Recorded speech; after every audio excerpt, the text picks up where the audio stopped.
दीपावली मेले में ऑडिशन में श्री कृष्ण पर कविता जज को नहीं आई रास, उर्दू भाषा में सुनाया तो हुए प्रसन्न। उदयपुर नगर निगम में दीपावली मेले के लिए चल रही स्थानीय प्रतिभाओं की ऑडिशन के दौरान निर्णायकों ने मंच से श्री कृष्ण पर कविता सुना रहे प्रतिभागी को रोक दिया। बाद में उसने गजल और उर्दू भाषा में कविता सुनाई तो जज प्रसन्न हुए। जैसे ही निर्णायक मनमोहन भटनागर ने प्रतिभागी को रोका तो उसने यह भी कहा कि वो रौद्र रस की कविताएं ही लिखता है और सुनाता है। फिर भी निर्णायकों ने साफ कह दिया कि श्री कृष्ण की कविताएं नहीं चलेगी, दूसरा कुछ सुनाओ। उसके बाद कैंडिडेट ने गजल सुनाई, उसमें आने वाले उर्दू शब्दों को समझाता भी रहा। गुरुवार को ऑडिशन के दौरान कृष्ण की कविता को रोककर गजल या उर्दू में कुछ सुनाने की बात के बाद चर्चाएं आम हो गई कि आचार संहिता के दौरान कहीं निगम में धर्म की राजनीति तो शुरू नहीं हो गई। आपको बता दें कि नगर निगम में दीपावली मेले में आमतौर पर नृत्य और गायन की प्रस्तुतियां ही स्वीकार की जाती हैं, लेकिन पिछले 2 सालों से साहित्य से जुड़े बच्चों को भी मौका देकर कविताओं की प्रस्तुतियां आमंत्रित की जा रही है।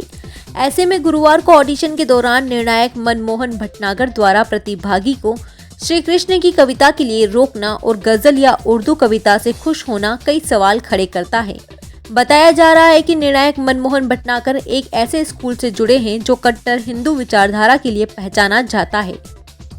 देव की अपनी जीवन प्रस्थान करे, कंस खड़ा बस मुस्काए, नियति पर आज गुमान करे। अब भविष्यवाणी होती है कि पृथ्वी कांपे मेघ ये गरजे, पृथ्वी कांपे मेघ ये गरजे और धरा पर आज ये भड़के।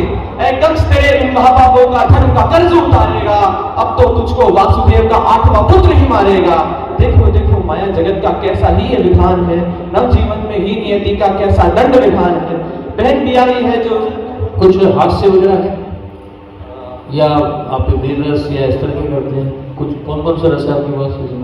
मेरे पास सर उर्दू में सर श्रृंगार रस है और हिंदी में मैं मेजरली रौद्र रस पढ़ी हूँ। रौद्र है ना, श्रृंगार में सुनाओ। श्रृंगार में उर्दू में है सर और कुछ गजलें हैं। मेरी एक गजल है, मैं गजल करना चाहता हूँ सर कि पहला शेर है सर, कौन रहा इबारत में हमारी संवरने के लिए, अब तो हस्तियां बची हैं बस बिखरने के लिए। साथ रहे दिन भर आफताब की आड़ में, आफताब यानी सूरज, तो साथ रहे जो दिन भर आफताब की आड़ में, क्या शाम बनी ही है बिछड़ने के लिए। वादा किया था नहीं जीऊंगा तेरे बगैर, वादा किया था नहीं जीऊंगा तेरे बगैर, दवाखाने भटक रहा हूँ जहर बटोरने के लिए।